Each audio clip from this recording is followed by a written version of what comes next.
Hello, MotoAmerica fans. It's time for another episode of Off Track with Carruthers and Bice. You'll laugh, you'll cry, and you may even learn something from this unlikely pair and their special guest. The mic is yours, Paul and Sean.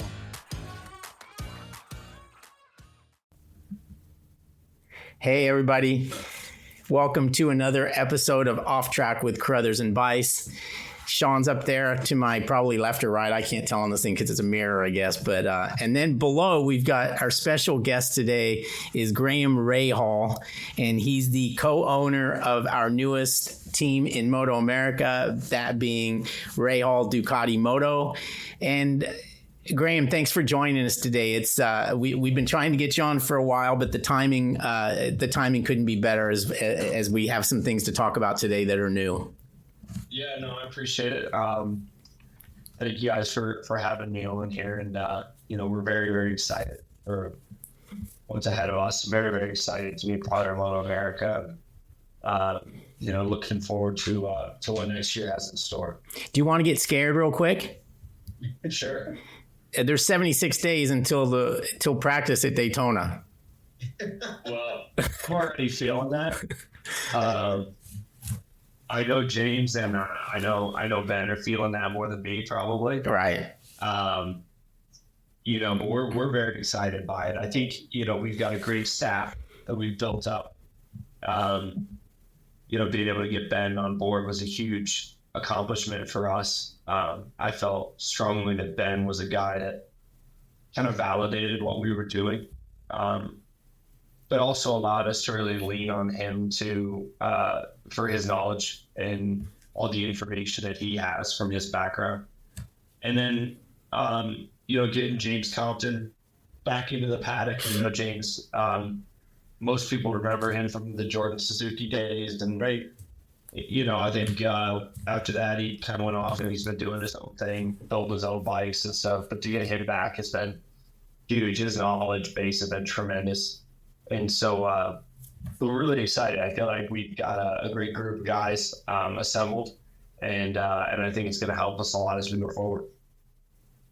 Yeah, I mean, I'm really excited about it for a lot of reasons, Graham. Of course, I live in Granville, so Ohio. I think you may not. Or at least I got to bring that up immediately. So, it's great for us. I mean, obviously the Rahal name is a household name in the country, but certainly in Licking County and all over Ohio. I mean, my gosh, when I moved in '97 and thought, I'm going to become, it was Bobby then. And we went in '86 and at the Indy and all that. And I know what Mid-Ohio means to you guys. So, we're jumping around a little bit, but I wanted to talk to you about, obviously, Mid-Ohio is a special track for you. Yeah. It's kind of cool that we're going back there when the team when you're involved with us now. So it's so awesome. I'm very excited about Mid-Ohio. Probably 3 years ago, Wayne and I were having some beers up in Lake Tahoe, where I'm at now. And Wayne said to me, he said, Graham, I need you to get Ohio repaved. I said, well, Wayne, I had that kind of pull, but I will definitely bother them until they break. And, Kevin and Cam and the owners of Mid-Ohio for them too. For IndyCar, they repaved turn 1 last year. And it was so fast. 130 mile an hour, 125 mile an hour corner. I mean, really wildly fast. And, those guys, same guys that got the paving contract for turn 1 are doing the entire track now. I mean, turn 1 was kind of a test dummy to, what can we do? What can it be? And it was beautiful paving. I mean, they did a wonderful job. So I'm very excited for all the riders. I'm very excited for, motorcycle enthusiasts to be back in Mid-Ohio. There's a lot of them in the Midwest, and that term year is a thriving marketplace. So certainly we're excited for that. And, hopefully we can have some success there. It'd be great to have our bikes out on track and have a lot of our clients, from the Midwest customers, whether it's Indy or Cleveland, that can come out and join us. And we're excited by that. Yeah, so at this point, Graham, I mean, you live in Indy now, but I mean, I was thinking of you as New Albany, and do you? I mean, I know you're a Buckeye fan. In fact, I gotta say something. I gotta digress for a minute. It's kind of weird. So I grew up north of Syracuse, so I'm a huge Syracuse Orange fan. But by osmosis, but the Buckeyes have sunk in, and I'm all in on the team. I cannot believe that the quarterback went to Syracuse. I know. You're be upset about that a little bit, aren't you? I know. It's wild. Yeah, it's a wild thing. Yeah, for sure. I mean, look, I'm a Columbus boy. Yes. I mean, I grew up in Columbus, Ohio. I grew up with, obviously my dad with the Coughlins and drag racing. Larry Pegram obviously was big in motorcycle racing in that time. I actually knew Larry more from racing go-karts and stuff against him and playing around with him and anything else. But yeah, I mean, I'm a Columbus, Ohio guy. I just, in 2010, because of IndyCar, I moved to Indy. And I figured, this is where I've got to be. If I'm going to be dedicated to my craft, I need to be here. And then out of all of that began all of this other junk, whether it's the Ducati dealership in Indy. We've got our Piaggio store, so Aprilia, Guzzi, Vespa, Piaggio scooters. We've got a Grand Rahal Performance, which is kind of the mothership of it all. High-end car sales service, track prep, etc. So Indy now is very much home. I miss Columbus all the time. I love Columbus, Ohio. How do you find the time to do all the stuff that you have? I know from working with them, you have very good people and you would need that. But still, when I look at the portfolio of businesses that you have, it's crazy. And then when I think, okay, and this guy also has to race a car, and now he's also got a MotoAmerica team, it's kind of cool that you've got that much going on. Well, I think you have to always look that way. I think people, drivers, riders, athletes in general, if you believe it's going to go on forever, it's just simply not. And you need to look outside of that as to what, opportunities may come or opportunities that you can create that are things that you're passionate about, that you're drawn to. And, for me, Grand Rahal Performance was always that. But maybe even more so, the Ducati dealership, the passion of the Ducati store was a huge part of that.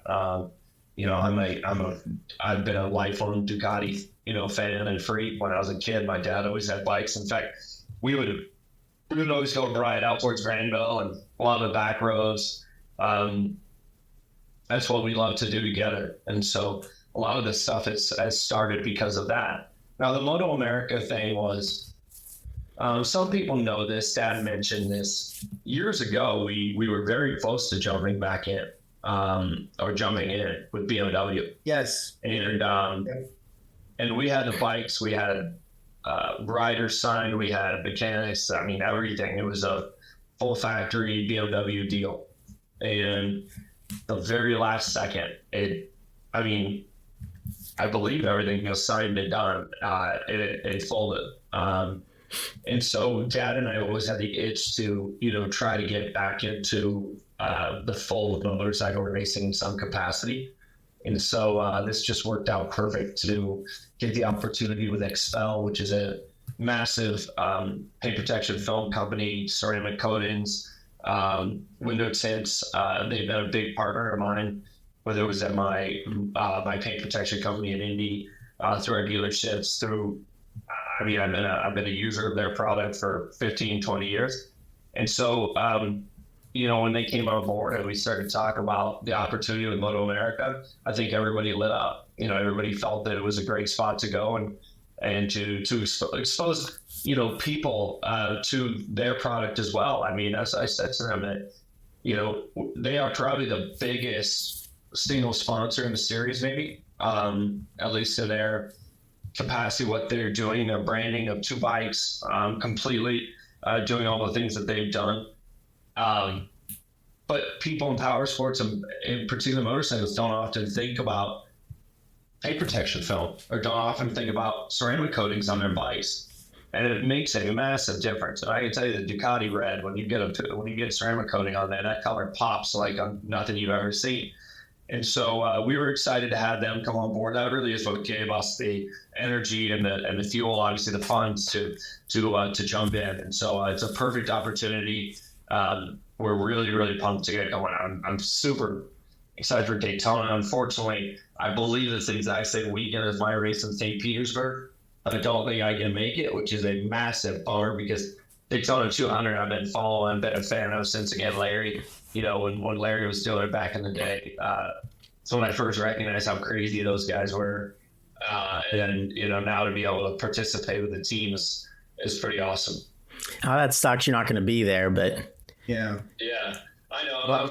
I'm super pumped about it. Like literally yesterday on the phone, Wayne was asking me to. I was like, man, I just can't. Like, it's the one that I want to go to. It's just not possible. But we'll be there in spirit. I know a lot of my friends that normally come to the IndyCar race, I know are going to go and check out the 200 and then come over and see us as much as they can. So should we go?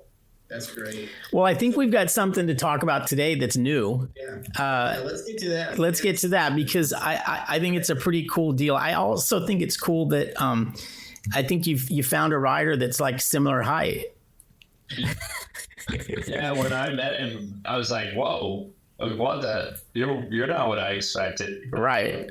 Well, let's tell the people what that is. They I'm excited. Yeah. But we'll be adding a third entry in Super Sport Ducati V2 for Corey Alexander. Roller Die Informing has come on as the primary sponsor of that bike. Ray Hammonds at Roller Die has been absolutely amazing. He's a big supporter of our team prior, and then he and I had some conversations recently, and he felt very strongly that we're going to help give Corey a good opportunity to jump in with us, jump on board with us, and showcase what he can do. And so we felt it was a great opportunity as well, because from a knowledge perspective, obviously Corey has got a lot of experience, and I think he can bring a lot of knowledge of the Ducati product as well to the table, and I think that would be great. I know Richie for a long time. Richie and I have done a lot of deals, like specialty. Part of my business, part of the Ducati business is very specialty bikes, unique bikes, so very rare one-off bikes. It's kind of how I got into it originally anyway. So Richie and I have done deals forever, so it's a small world that this all comes together, but we're super thrilled to have Corey on board. Roller Die Informing as his primary sponsor on Ducati V2, and give us 3 good bullets in that gun to go out there and win. Yeah, and obviously, Priam, so the fact that Richie, HVMC, their family's dealership, they sell Ducatis. That's what you're talking about. You've done deals through that dealership. Yeah. So Hudson Valley, we've known each other for a long time. Obviously, this is completely independent of them. When I first started looking at doing MotoAmerica probably 3 years ago, one of the first calls I made was to Richie just to ask questions and to see what he thought. So it's weird how small the world is and how things work sometimes. And, we're excited to have Corey. Obviously, like he said, he's a lot taller than I expected. I was like, hey, man, like that's, I just saw PJ a week before or the week after, I can't remember, but two polar opposites, but we are really pumped about our lineup. Obviously PJ, Corey, they're knobs. I feel strongly both of them are winners. I feel strongly that we should see them out front all the time. And I think Kayla is the most exciting prospect that's been in the sport in a long time. And so I'm extremely proud that she's on our team. I said this a little bit in our announcement, but I feel very strongly about seeing females in motorsport. Obviously, my wife is really important to us, to Courtney and everything. But also, if you go back to my dad with Danica, giving Danica her first big opportunity and look where she went from there. I think the same can be said for Kayla. She gets out there, she does well, she wins. The opportunities for Kayla are going to be endless, whether it's here, whether it's Europe. I'm excited to play a small part in getting her out there as well. Yeah, it's interesting with Kayla. You don't even have to say what her gender is. She's an incredible rider. She's just watching her life. It doesn't matter. She just is all in. She's great.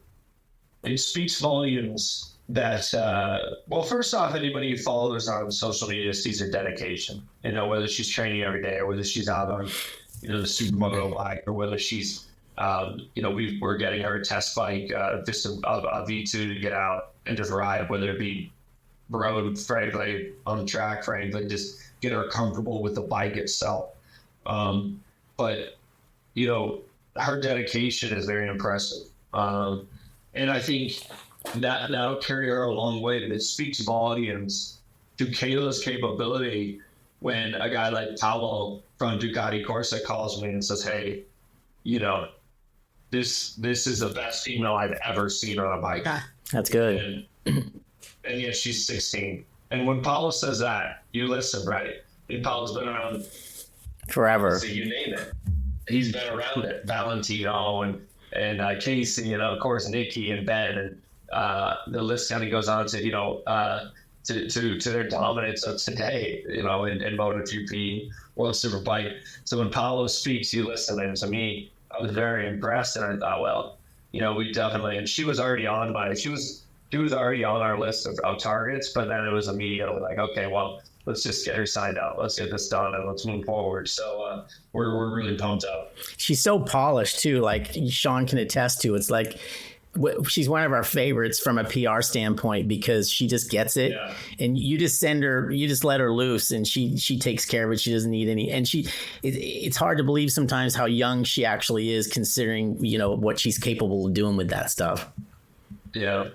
Well, we're for all of them, I think, the marketing team that we're assembling behind this, the PR team that we have with Reese, who's got tremendous experience, over MotoGP and HRC and Ducati for our Formula One. I mean, everything else. His energy has been tremendous and what he's been able to bring to the table already. And I think he's going to help take all of these riders to the next level.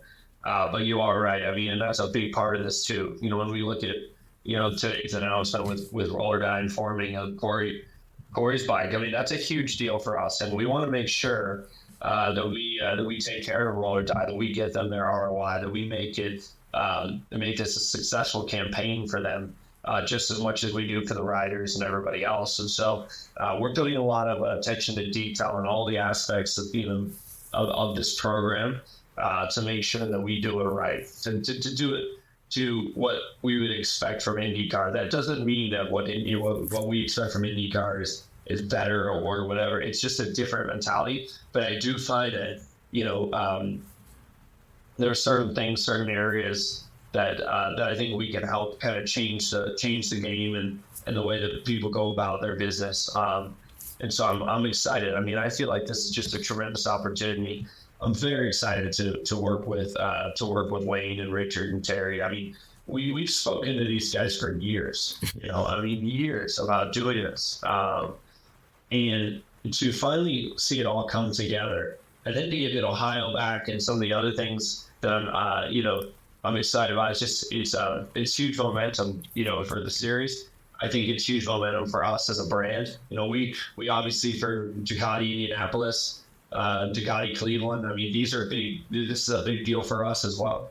I think, PJ, Kayla, Corey, they're going to do a wonderful job for us and we're excited. I have a question sorry, Sean. I have a question as far as how similar. I mean, it's all racing, right? And racers are the same, whether you race a go-kart or whether you're at Bonneville Salt Flats or a NASCAR driver, they're racers. Yeah. How similar, with your limited knowledge of MotoAmerica, which I think is actually not that limited, but what's the similarities between the two series? Is there anything or not? I mean, of course, naturally the competition side is very similar. The difficulty of MotoAmerica for me right now is understanding the rules fully. That's not really my job either. I mean, obviously you're at James and Ben and the guys that are digging into that, but to try to understand what we can and can't do, to try to understand, what exhaust system you can or can't run. Is it really legal? Is it not? Is it, there's a lot of questions, particularly in super sport that I, for me, there's a lot of learning. Whereas IndyCar, I'm pretty aware right away of this. But again, if somebody came out of MotoAmerica and the IndyCar, you'd think the same thing. You'd be like, well, I don't understand, what can I do? What can't I? And so at least, that's been the biggest learning curve. I mean, the racing side of things, the fundamentals of going racing, racing is racing. I mean, I don't care if you go sports car racing, IndyCar racing, NASCAR racing, MotoAmerica. On the race day when the visor goes down, the mentality I think is the exact same. The preparation side is the same. I think we want to make sure that when our bikes go out, that they are prepared to the absolute max as best they can be. Keep our riders safe, obviously, but also, to be able to go fast. And so a lot of those things are similarities. It's really just down to the rules and what areas you can exploit and what you can't. And I think that's the biggest learning curve for me. And I hear from Ben almost every day and James about, we learned this today, or we figured this out. And so we'll see how it all shapes out. Well, yeah, especially in super sport, Graham, because of all of our classes, it's arguably the most complicated with the super sport next generation. And I mean, looking at a 955 CCV twin versus a 599 four-cylinder, it's a balancing thing. And obviously, your bike is curtailed a fair amount. I mean, Josh Aaron talked to us about that. Xavi Forrest said it last year. And, so you're going into it with at least a bike that has, it's won the championship the past 2 years. There's some shoes to fill there. But I want to talk to you a little bit about PJ, because PJ, so he was a runner-up in World Supersport a few years ago, and he was a runner-up in our Supersport a couple of years ago too. The kid is a Supersport specialist, I think, as well as he did on Superbike the past couple of years. I just interviewed him on Friday, and we talked a lot about how excited he is to be back in this class because of his size. The way he rides a bike, he's a good person to be on that bike. It's a good choice to get him. So he was my number one target for the last couple of years. I reached out to PJ kind of right away. Obviously, most people know Jay Root from Ducati, and so Jason and I. It's probably been 2 or 3 years. We started going over a list of who we thought maybe a good fit, who wouldn't be. And started to kind of follow guys and see how they were doing, see the way they carried themselves, and see what their social media was like, and all these sorts of things. And so PJ was always kind of my first, go-to guy that I thought if we can get this team off the ground, he's the guy that we want to have. So I was excited to get him. I think he brings a lot to the table for our team. Obviously, his success in Super Sport is great, but his knowledge as well. Just being able to race internationally the way he has, race here a lot the way he has, that helps. That helps tremendously. And obviously the way that he can take that information and utilize that to help Kayla is important as well. I mean, I see that in the way that my career's gone now. I'm getting to be the older guy, so now a lot of the young pops are coming up, and you're trying to pass a lot of that knowledge off and help them out. And so I think PJ's going to be, while he's still young and he's got a lot of wins still ahead of him, I think he's going to be great for the program as well. Yeah, let me say, I don't know if I'll be the first to say this to you, Graham, but happy birthday on January 4th. You'll be 35 years old after the first of the year. Yeah. So that's still pretty young. I mean, I can't believe all the things you've done in 35 years. Incredible. I don't know if I feel it, though. I can tell you that. Although I don't feel as bad as probably, I remember seeing, Nikki and those guys walk around and just see about injuries and broken bones and stuff the motorcycle guys have. It's just wild. But certainly, in my career, I've been fortunate to do this as long as I have. Drive for the teams I've been able to drive for. But the older you get, you certainly bones don't feel the way they did, 15, 17 years ago. It takes a lot more effort. It takes a lot more energy. But I also think it's good because the things I've learned too, I think I can pass on, to try to help Kayla in particular, I would keep her healthy. I know she's had some knee issues and things like that, so to keep her healthy. Same with PJ and Corey with the recovery side and stuff like that. I mean, I'm getting older, so I've learned some things, good or bad. And Paul and Graham, I just want to tell you, we're going to be joined by a special guest. It's It's mini gram here. Let me take my blur off so we can see. It's mini gram. You need. There you go. Mr. Graham right here. Yeah. And we've had the Honda, the Lara. How long have you had those?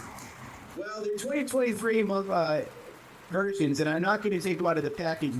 Graham knows you got to keep them in the package. Oh, I do the collection. But there is scenarios. Those they didn't make that many little stand-up things. I'm pretty excited. I called it mini daddies. Yeah, it's pretty. I was kind of being a router on the podcast with mini Graham here. So that you need to get warmed up. Yeah, there's a spot here in the back for you to sign Graham, so I'm gonna make sure I didn't do that. Yeah, no worries. You can do that. Deal words. I figured you remember this. So we will have to bring a trailer a fair amount, and I know when you're on there. But you were getting ready to sell your replicas, and I was like, man, that would be cool if you got some money for a team. And you said, well, maybe it'll work. We'll see what happens. Your team years. That was still it. No, I know. I've been working on this a long time. I keep saying it. It's true. I've been working on this a long time. We almost had it together last year. And it just, it just didn't work in the end, time-wise. And so, and again, we felt like we needed to really be prepared. I mean, to try to put somebody out in December, it just wasn't going to go well. But it's been 2 or 3 years of talking. Yeah. And so, I think really since I opened the Ducati Indianapolis, which was the end of 2020, that is probably when I was like, okay, we need to get the motorcycle program out and run. Because I think for us, from a branding standpoint, it's great. For us to tie ourselves to Ducati is obviously great. Ducati's success has been amazing in MotoAmerica. So for me, there was a lot of reasons, but yeah, it's hard. It was hard to keep it under wraps because my wife says I talk too much. I'd like to talk, and so it's when you got a good secret to tell, it's hard to not. So I'm glad it didn't really get out there that quick. You've obviously looked at the schedule, and you've already told us that Daytona is going to be a no for you. How many races are you going to miss that conflict with the racing you have to do behind the wheel? Well, I think we'll be able to make I was thinking I can make only about 3 or maybe 4 races. But I can guarantee you, we will try to make as many as we can. I'm super excited about all of this, and I think it's going to be great for our team and our sponsors to be there. So I'll try my hardest. And if Dad's excited, I know he wants to get there as much as possible. But as I said, we got a lot of friends and stuff that they're big motorcycle fans. I want that they're going to get out there and get their first taste of MotoAmerica as well. So we'll get there as much as we can. I think it's going to be interesting and I think it's a plus for both series, because I know how the motorcycle racing people are. If they have somebody to pull for in another series, they'll do it, right? Like I would be more interested in watching IndyCar now because I'll get to know you even better. But that'll give me some reason that I want to watch it more than in the past. And I think that works both ways. And I think that's kind of exciting, really, when you think about it. Well, and I think it exposed a lot of sponsors too. It's something that we're trying to do is take sponsors like Excel, which has been in NASCAR, of course, IndyCar, anyway, for a long time, to go, hey, check out what you can do over here. We've got the same with a few other partners that I can't announce or say anything yet, but that are looking really positive. That have been around the big, four-wheel motorsport for a long time. It'll be interesting to get them into two-wheel to see what they think. And obviously, there still are the inherent challenges and things that are there. I was actually speaking to Wayne last night about the TV package and stuff like that. And I know it'll continue to get better, and they're going to push that really hard. And their subscription stuff looks really good. But for me, I think there's a lot of partners that can be exposed to MotoAmerica and find it really attractive. And at the end of the day, motorcycle people, motorcycle riders, enthusiasts are a hardcore breed. They're a hardcore breed. And so to me, there's a great branding opportunity for a lot of these companies. Even if you look at like my biggest sponsor, IndyCar, United Rentals, I can guarantee you, and they are not a partner as of now, at least on the MotoAmerica program, I can guarantee you there is a hell of a lot of United Rails employees that are motorcycle enthusiasts. And so I think it's a natural, organic fit, right? But you've got to expose them to it. They've got to see it. So hopefully we can do that over the next year or so. Yeah, Graham, I want to give you a little bit of an endorsement. I won't say the name unless you say it. So regarding Expel, regarding ceramic coatings, there actually is a shop, good shop in New Albany that I go to that I believe uses Expel, and you probably know who I'm talking about. Todd, yeah. What's that? Todd Cooper, right? I love Todd. Yeah, I talk about you when I go there. But yeah, they use Expel films and ceramic coatings. Yeah. I've used them on my cars and my bikes, and you're absolutely right. I mean, if you want your bike and car to be pristine, that's the way to keep it that way. See, I'm the perfect example. I had no idea that even existed. I mean, I don't know if it's a back east thing, and I'm in California, so we don't use that, but I don't understand why we wouldn't use it if it makes the thing look better and last longer. Oh, well, it's that's the exact reason we're doing this, right? I think there's a huge opportunity. My Ducati stores have been using Expel products for a long time. I remember all like tank cutters. You'd have these tank cutters that were just, in my opinion, so ugly. But of course, you don't have a zipper from your coat or your fly or whatever. Right. Now you put the clear film on and you frankly don't even see it. And number two, it creates some adhesion to it. If you wrap it around the entire size of the tank, it creates a little bit of grip for you as well. But the ceramic coating, really it's a high polish of the bike, and then you put the coating on. The coating bakes and it turns out. You run through rain and the water just dissipates right off. You try to take care of that paint, keep it looking fresh. You use the ceramic booster, quick spray every single time you go to clean it up. The best thing I tell my employees every day at Rahal Paint Protection and at Indianapolis is that the best thing that we've got when you talk about Expel products, you're not selling snake oil. It legitimately works. It saves your product. If you're going to go buy a $20,000, V2, or you're going to go get a new Diablo V4, you're going to go into the V4S, you're going to go get a multi, you're going to spend that kind of money. You want to protect your investment. It is that simple. Just like you buy a new car. I mean, no car is cheap nowadays. None. So you go get a new car. You want to make sure, particularly if it's dark colors, that you're taking care of that product. And that's what the film does. We see a lot of people use window tint. A lot of people know the nano ceramic technology to keep heat out and stuff like that. But the Expel film combined with ceramic fusion I'm telling you, it's fascinating. On the bikes, we're kind of doing parts and panels. Some guys want to wrap the entire bike. That's a very time consuming. You've got to have a good installer doing that. But we can certainly do PPF on a lot of the major touch points. And then ceramic the entire bike, and then it makes life a lot easier when you're trying to clean it up. I'll tell you that for sure. Yeah, that's what I've done. And I mean, for sure, you put the film on. I've done this, like you said, Todd Cooper, right? Or this esoteric. So I put the film on, or had them do it. I don't do it. And then they put the ceramic. You can put it over the film, not just over the paint. Yeah. It really seals everything so nicely. And you're right. I mean, it really cleans things up very well.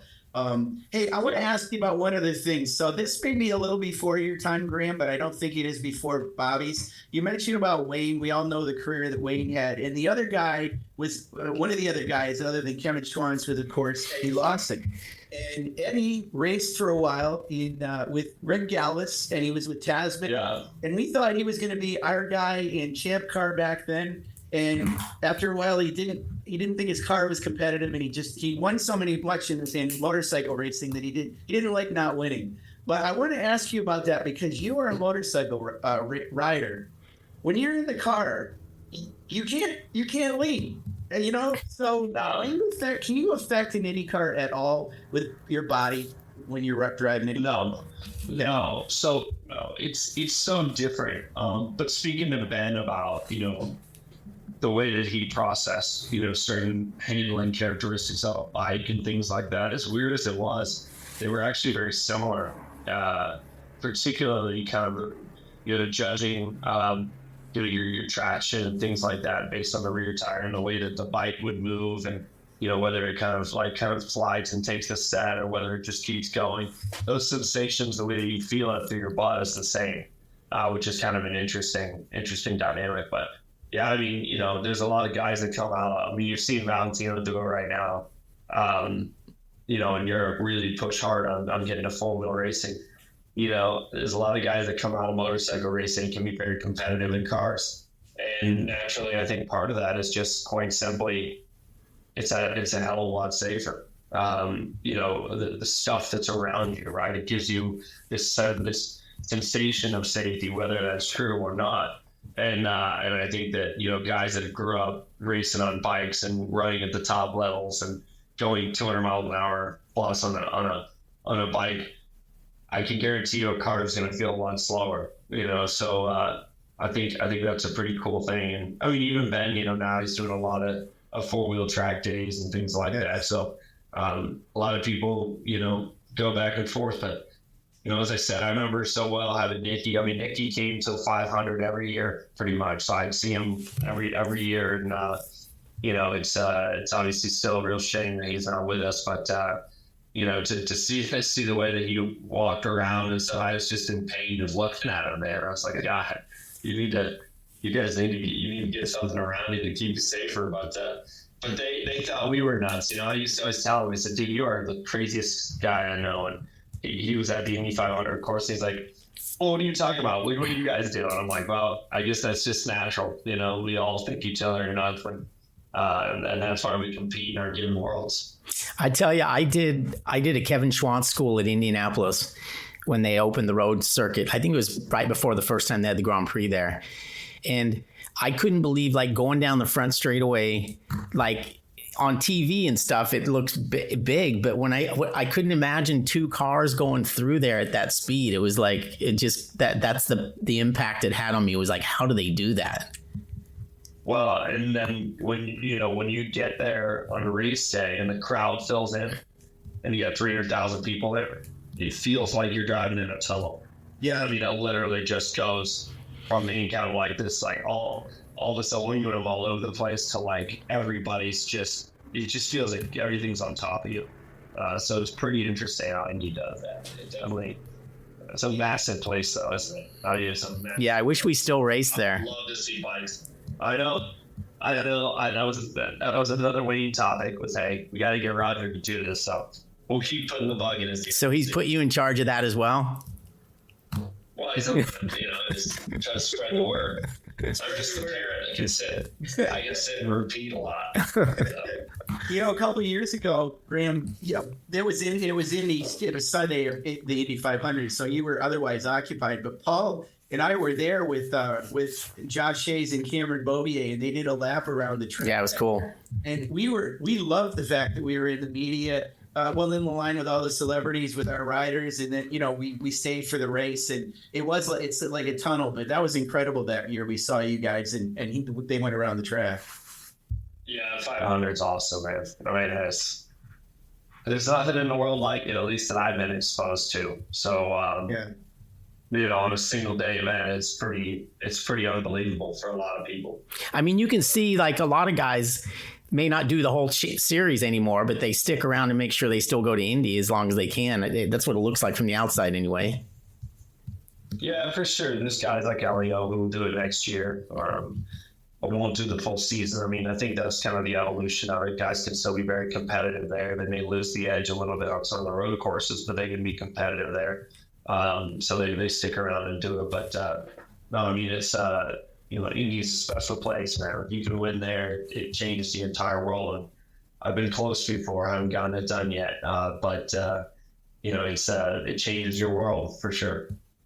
Yeah, so Graham, two things I got to point out. We're going to wrap here, but I've been waiting for this opportunity. So I need to talk to you about a couple of things. You won the first, and we're not going to count the first one. You won the first race you ever raced in St. Petersburg, right? Yeah. Yeah, St. Pete 08. And again, But you don't realize how hard the second was going to be, you know? Kind of easy. But yeah, I mean, you know, but again, in IndyCar racing, it's an interesting thing because there's a lot of people, it's like PGA Tour. There's a lot of people that will compete and compete at a high level and be out front but never win. And people forget that. You know, I mean, there's a lot of people that never win at all. And so, you know, in those middle years, 2015, 16, 17, we were winning a lot, you know, which was good.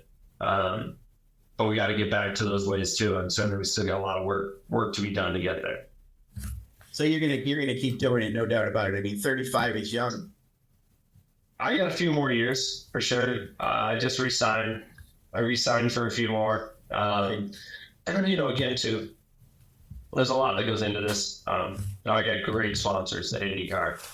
You know, whether it's Fifth Third Bank, whether it's PMC, you know, iPacket, which is a great company based out of West Virginia. You know, the list goes on. I mean, we've got great partners that have made this possible.